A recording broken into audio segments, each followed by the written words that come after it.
matigas pa. Lumalaban pa yung ating karne.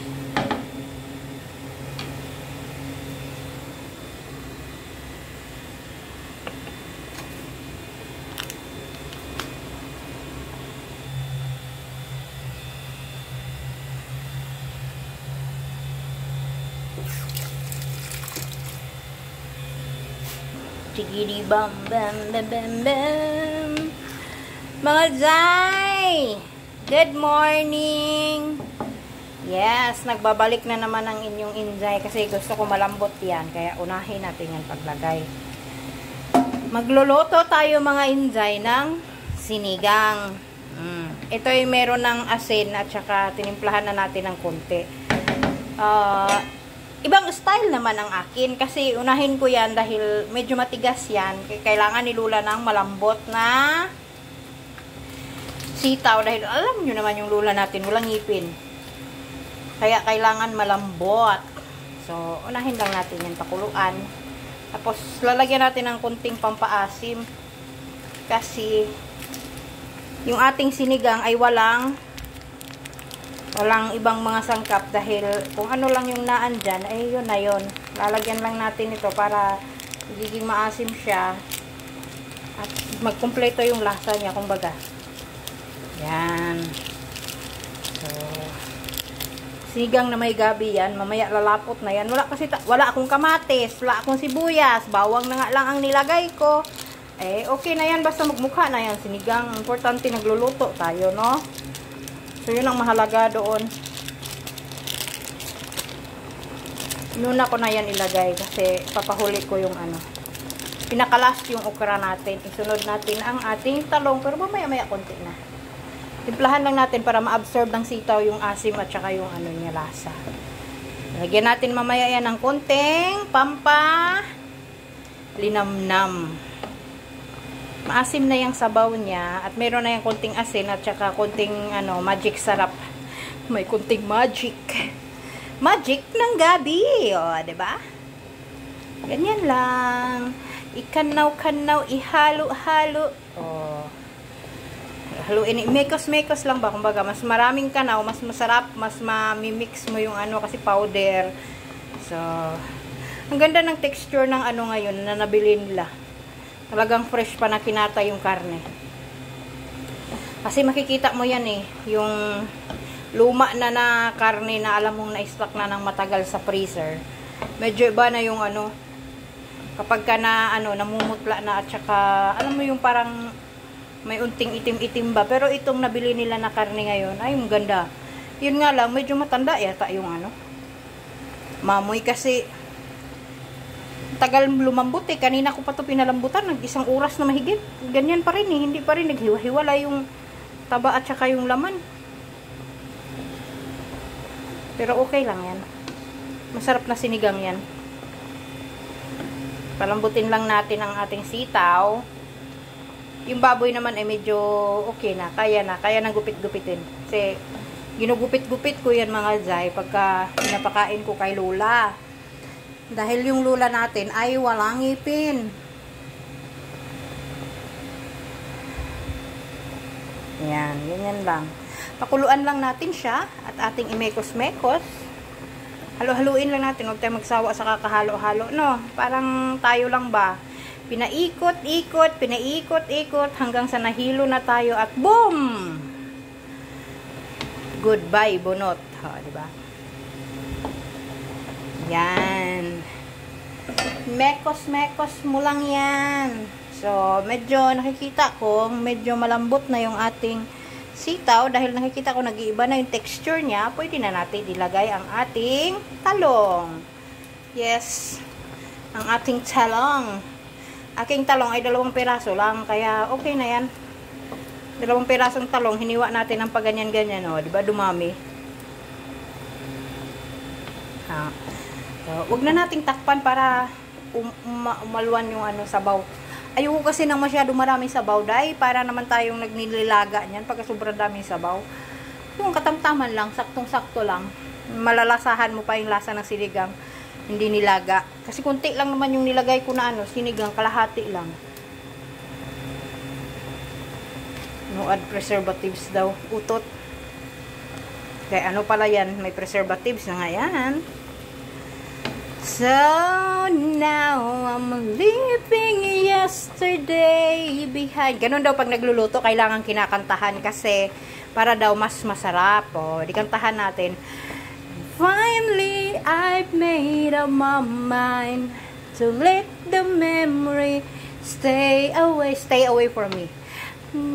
Yours today. Oh, hindi ko na alam yung lyrics, di ba? I'm leaving yesterday behind. Oh, pumiyok na yung inday nyo. 'Cause now I try to live my life once more the way I did before. I really like that song, mga lalabs. Hi, masarap talaga mag-videoke. Nami-miss ko na, oy. Tuwing uwi ko talaga ng Pilipinas, no, gusto ko may videoke. Tapos may swimming sa dagat. Pwede na rin sa ilog, basta malinis. So, di ba? Kaya alam nyo naman yung inday nyo, isang dakilang sirena. Kaya tuwing nauwi ng Pilipinas, naghahanap ng tubig. Ay, nako. Masaya pa nga ako pag bumabaha eh. Kasi ang daming tubig. Pinaka-hate ko talaga yung walang tubig. Diba sa Maynila dati, madalas walang tubig. May schedule. Tapos pag inulan naman, sobra-sobra ang tubig. Masaya ako noon pag sobra-sobra ang tubig. Pero pag walang tubig, nako, bad trip ako.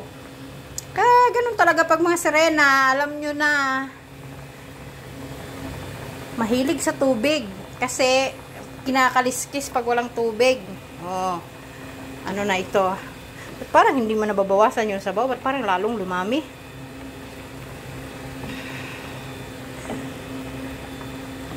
Ano kayong lasa nito? Tikman nga natin.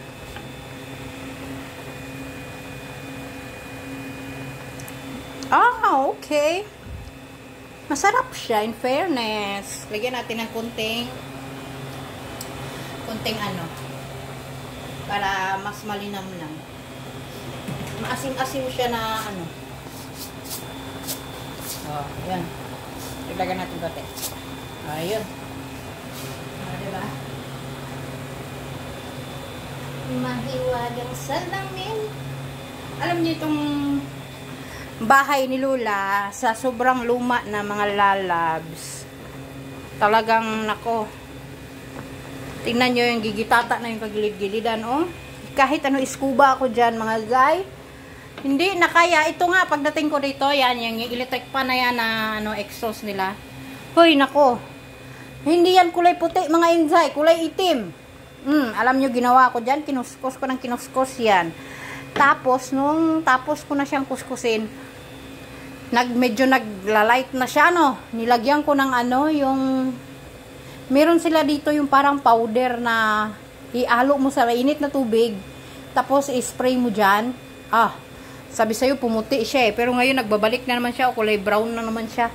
Kaya mag-ano na naman tayo niyan. Bago mag-Chinese New Year, kasi dito tuwing bago mag-Chinese New Year, yan talagang nagpapa-cleaning yan sila. So, bibili na naman yan si Busing ng mga ganon na powder, yung pampatanggal ng mga itim-itim.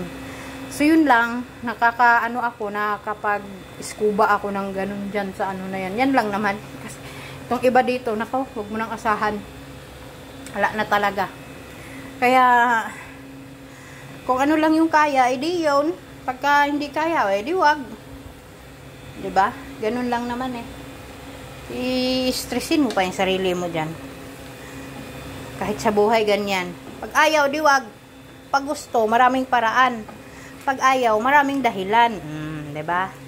Ang ating sinigang ay nakikinita ko ng hindi lumalapot. Lumapot ka naman, konti lang. So, kailangan pa siguro natin itong pakuluan para magbawas yung ano. Kasi wala pa yung talong natin. At saka yung ating, marami tayong ano ngayon, Zay. Yung lagay na natin yung okra. Malambot na yung talong. Yan. So, andyan na yung okra natin. At atin iyang takpan. Kasi balikan natin mamaya para sa ating kangkong. So, mamaya babalik tayo. Tatakpan muna natin yan. Hanggang sinigang. So, ayan na yung itsura niya. Ayan, okay. Ay, naglalapot na siya mga inday. So, hinintay niya lang pala ang okra.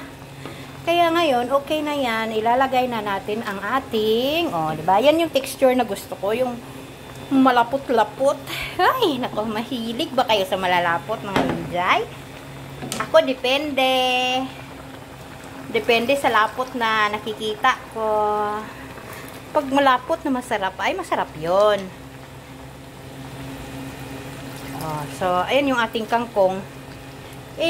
Itong kangkong na ito mga jay, ibang ano yan, yan yung kangkong na lumalaki sa walang tubig. Hindi ito yung kangkong na sa tubig na tubo. Ito ay sa garden lang mga ganyan, kahit sa tabi-tabi lang na ano, tubigan, ay walang tubig, nabubuhay yan. Parang ano ba? Ito yung Chinese kangkong kung tawagin dito eh. Chinese kangkong. Ay, may ganon. May Chinese kangkong ba? Basta kangkong ng mga Chinese, ay di Chinese kangkong na yun. Pag kangkong ng Pilipino, ayun yung water spinach natin na ano, malalaki ang tangkay. At saka matataba ang mga ganito ba. Ito kasi hindi ito tumataba mga jay. Yan na siguro yung pinakamataba niya. Payatot yan na kangkong, pero natubo yan sa mga taniman ng palay na ano, tuyo, is mga pilapil ba. Ganyan. Tapos natubo yan sa maisan. Meron din yan sa maisan. Tumutubo yan. Pag itanim mo, tubo yan doon. Sabuyan mo lang ng seeds, tutubo na yan. So, ayan na. Ox na tayo at pwede na tating pakainin si Lula. Diba? So, ayan yung ulam natin ngayon. Simpleng sinigang na may gabi. Diba? Pero walang gabi yan ha. Tsaka ano, labanos. Ganyan lang. So, ayun lang. Maraming salamat sa inyong panunood. At tayo ay magpapakain na kay Lula. Luto na ang ating ulam na yummy, yummy, yum. So, mga jay. Thank you for watching. God bless you. God bless you all. Thank you so much. Please subscribe, likes, and share. Bye-bye.